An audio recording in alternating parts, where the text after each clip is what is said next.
అస్సలాము అలైకుం వరహమతుల్లాహి వరకాతుహు. అనంత కరుణామయుడు అపార కృపాశీలుడు అయిన అల్లాహ్ పేరుతో ప్రారంభిస్తున్నాను. గత కొన్నాళ్లుగా మనం ప్రవక్త సల్లల్లాహు అలైహిస్సల్లం గారి జీవిత చరిత్రను మనం తెలుసుకుంటూ వస్తున్నాం. అందులో భాగంగా తొలి దశలో ప్రశాంత సందేశం. దైవదౌత్య కార్యభారం స్వీకరించిన తర్వాత ప్రవక్త సల్లల్లాహు అలైహి వసల్లం గారికి మొట్టమొదటిగా సమస్య అనేది ఎదురయ్యింది. అదేమిటి అంటే, అనేక కల్పానిక దేవుళ్లను వదిలేసి ఏకైక ప్రభువును ఆరాధించమని ప్రబోధించే సందేశం ప్రధానంగా ఎవరికి అందజేయాలి అనేది. ఆయన సొంత దేశ ప్రజలక, సొంత జాతి వారిక, ఏ స్థితిలో ఉన్నారో ఇంతకు ముందే మనం వాళ్ళని గురించి కూడా తెలుసుకోవడం జరిగింది. అలాంటి వారి సమక్షంలో వారి నైజానికి, వారి అభిష్టానానికి, వారి అభిరుచులకి పూర్తిగా విరుద్ధమైన విషయాన్ని సమర్పించడం ఎంతో శ్రమతో కూడుకున్న పని. అయినా సరే ప్రవక్త సల్లల్లాహు అలైహి వసల్లం గారు ఈ ప్రారంభంలో తమకు ఆప్తులైన వారిని ఈ సందేశానికి ఆహ్వానించాలి అని ఆయన ఎన్నుకోవడం జరిగింది. వీరు ప్రవక్త సల్లల్లాహు అలైహి వసల్లం గారి నైజాన్ని, గుణగణాన్ని, వ్యక్తిత్వాన్ని బాగా తెలుసుకున్నవారు. ఆయన స్వరూప స్వభావాన్ని ప్రత్యక్షంగా చూసి, ఆయన గురించి బాగా తెలిసి, ఆయన సత్యసంధులు, నిజాయితీ పరులు అని వారు నిర్ధారించుకున్నవారు. అయితే మహాప్రవక్త సల్లల్లాహు అలైహి వసల్లం గారు చెప్పిన మాటలను వాళ్ళు త్రోసిపుచ్చే అవకాశమే లేదు. అయితే వీరిలో అందరికంటే ఆత్మీయురాలు, ఆయన బాహ్యాంతరాలను బాగా ఎరిగిన వ్యక్తి హజరత్ ఖదీజా రజల్లాహు, తర్వాత చెప్పుకోదగ్గ వ్యక్తి హజరత్ అలీ గారు, తర్వాత హజరత్ జయద్ గారు, తర్వాత హజరత్ అబూబకర్ రజల్లాహు గారు, వీళ్ళు ఉన్నారు. అయితే హజరత్ అలీ రజల్లాహు గారు ప్రవక్త సల్లల్లాహు అలైహి వసల్లం గారికి బాబాయ్ కుమారుడు. హజరత్ జయద్ రజల్లాహు గారు ఆయన బానిస. హజరత్ అబూబకర్ రజల్లాహు గారు ప్రవక్త గారి స్నేహితులు, బాల్యమిత్రులు. వీరందరూ ఏళ్ల తరబడి ఆయన సాంగత్యంలోనే ఉంటూ వచ్చారు. ఈ సత్సంబంధాన్ని తీసుకుని ఆయన మొట్టమొదటిగా హజరత్ ఖదీజా రజల్లాహు గారికి ఈ సందేశాన్ని వినిపించారు. ఆ తర్వాత ఇతరులకి అందజేశారు. వీరంతా ముందే విశ్వాసం గలవారు అయినట్లుగా వినగానే ఈ సత్సంబంధాన్ని స్వీకరించి ధృవపరిచారు. అంటే వీరే విశ్వాసుల్లో కన్నా అగ్రగణ్యులు. అంటే మొదటిగా చెప్పిన వెంటనే విశ్వాసాన్ని తీసుకువచ్చిన వాళ్ళు వీళ్ళే. ఎటూ కూడా వాళ్ళు ఆలోచించుకోలేదు. ప్రవక్త సల్లల్లాహు అలైహి వసల్లం గారు చెప్పారు, వెంటనే వాళ్ళు ఈ ఇస్లాంని స్వీకరించి వాళ్ళు విశ్వసించారు.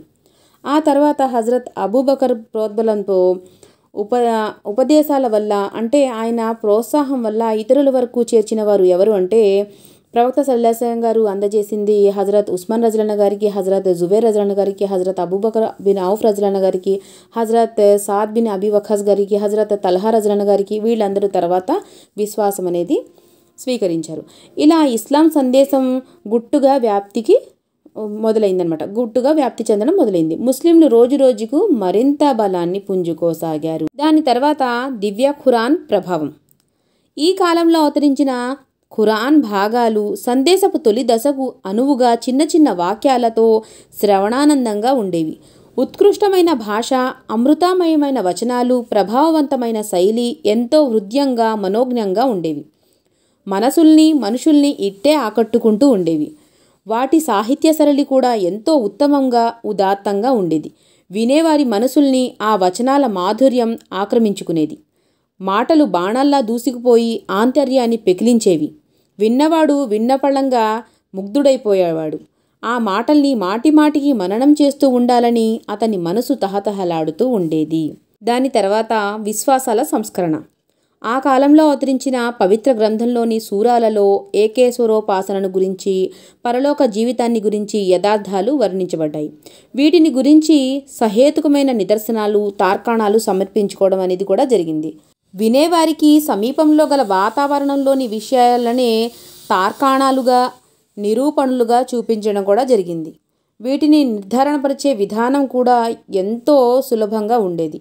సంబోధితులకు తెలిసి ఉన్న ఐతిహాసిక సంఘటనల్ని, ఇంకా వారి మధ్య ప్రచారంలో ఉన్న కథనాలని, సాంప్రదాయాలని ఆధారంగా తీసుకుని వారిని బోధించడం అనేది జరిగింది. అంటే మన భాషలో చెప్పాలి అంటే, గత ప్రవక్తల జీవితాలను వాళ్లకు తెలిసే విధానంగా వాళ్ళు చాలా తేలికపాటి కథలుగా చెప్పడం అనేది జరిగిందనమాట. విశ్వాసాల రీత్యా ఏ భ్రమకు, ఏ భ్రాంతులకు, ఏ వక్ర మార్గాలకు గురి అయి ఉన్నారో వాటిని ఎత్తి చూపడం కూడా జరిగింది. అంటే వాళ్ళు చేసే చెడులను మీరు చేసేది చెడు అని వాళ్ళకి ఎత్తి చూపించడం కూడా జరిగింది. వాళ్ళు బాగా ఎరిగి ఉన్న అనుభవిస్తున్న నైతిక సామాజిక దురాచారాలని, కీడుల్ని కూడా వాళ్ళు సూచించడం జరిగింది. అయితే మీరు ఏ కీడులో మునిగిపోయి ఉన్నారో మీరు గ్రహించండి అని వారికి ఆ కీడుని ఎత్తి చూపించడం కూడా జరిగింది. ఈ కారణాల వలనే ఆ దివ్య ఖురాన్ వాణిని విన్నవారు దాని ప్రభావానికి లోనవ్వకుండా ఉండలేకపోయారు. దైవప్రవక్త సల్లల్లాహు అలైహి వసల్లం గారు ఒంటరిగానే ఈ సందేశాన్ని ప్రారంభించారు. కానీ ఈ రంగంలో పనిచేసే అత్యంత ప్రభావవంతమైన అస్త్రాలు పవిత్ర ఖురాన్లోని ఈ తొలి మధుర వచనాలే. సందేశం మెల్లిమెల్లిగా గుట్టుగా వ్యాపించసాగింది. ఈ దశలో సందేశ ప్రచారం కోసం ఏకేశ్వరోపాసనను, మరణాంతర జీవితాన్ని నిర్ధారణలతో, తార్కాణాలతో వివరించడమే కాక దివ్య ఖురాన్లో ప్రవక్త సల్లల్లాహు అలైహి వసల్లం గారు మహోజ్వల కార్యాన్ని నిరూపించేందుకు తగిన విధానంగా సన్నద్ధమవ్వాలని కూడా శిక్షణా సందేశాలను అందించారు. అంటే మనం కేవలం ఈ లోకంలోనే కాదు, పరలోకంలో అంటే మన మరణాంతర జీవితంలో కూడా మనం మన జీవితాన్ని కొనసాగించాలి. కాబట్టి అక్కడ కూడా మనం సిద్ధంగా ఉండాలి అని వాళ్ళకి శిక్షణ అనేది ఇవ్వడం అనేది జరిగింది. ఆ తర్వాత ఆనాటి విశ్వాసుల ప్రత్యేకతలు. అప్పుడు ఇస్లాం స్వీకరించడం అంటే మహాప్రవక్త సల్లల్లాహు అలైహి వసల్లం గారితో సహకరించడం అంటే ప్రాణాల్ని అరచేతిలో పెట్టుకుని తిరగడం అన్నమాట.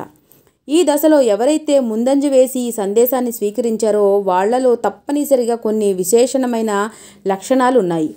వాటి ఆధారంగానే మహాప్రవక్త సల్లల్లాహు అలైహి వసల్లం గారు సందేశ ప్రచార రంగంలో ఆయన పురోగమించగలిగారు. అయితే వాళ్లలో సర్వసామాన్యంగా ఉన్న లక్షణాల్లో ఒకటేమిటంటే వీరందరూ మొదట నుండే బహుదైవారాధన వాదనను, అసబద్ధమైన ఆచారాల్ని, ఆరాధనల్ని నివారించిన వారు. అంటే ఏక దైవారాధన కోసం వారు అన్వేషించేవారై ఉండడం. సహజంగా వీళ్ళు సదాచరులు, సద్గుణ సంపన్నులు. అయితే వీళ్ళు తొలి దశలోనే వీళ్ళ యొక్క ప్రత్యేకత ద్వారా ప్రవక్త సల్లల్లాహు అలైహి వసల్లం గారికి చాలా దగ్గరగా అయిపోయారనమాట. ఆ తర్వాత గుట్టుగా ప్రార్థనలు. అప్పుడు ఏది జరిగినా రహస్యంగానే జరిగేది. ప్రవక్త మహనీయులు ఆయన వ్యక్తులకే తప్ప ఇతరులకి ఏ మాట పొక్కిపోకుండా ఆయన జాగ్రత్తలు అనేవి తీసుకుంటూ ఉండేవారు. సమయం దొరికినప్పుడల్లా ఆయన నమాజ్ సమయం ఎప్పుడైతే అవుతుందో అప్పుడు ఏ గుట్ట మూలకో వెళ్ళి ఆయన నమాజ్ అనేది ప్రార్థన చేసుకుంటూ ఉండేవారు. ఒకసారి హజరత్ అలీ రజానా గారితో కలిసి కొండ చర్యల్లోకి వెళ్ళి ఆయన నమాజ్ చేస్తూ ఉండగా సందర్భవశాత్తు హజరత్ అంటే ప్రవక్త సల్లల్లాహు అలైహి వసల్లం గారి బావయ్య గారు అబూ తాలిబ్ గారు అటువైపుగా వచ్చారు. వచ్చి కొత్త దైవాపాసన ఏంటి అని ఆయన అలా చూస్తూ నిలబడిపోయారు. నమాజ్ ముగిసిన తర్వాత ఇది ఏ ధర్మం అని ఆయన అడిగారు.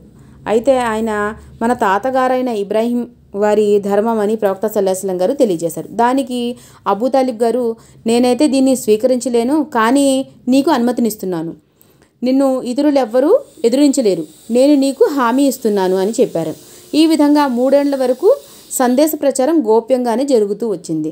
అయితే ఎంతకాలమని తేజోవంతమైన కిరణాలను, విశ్వాసాన్నంతటినీ కాంతివంతం చేయనున్న ప్రభావితుడైన సూర్యుడు దాగి ఉండగలడు.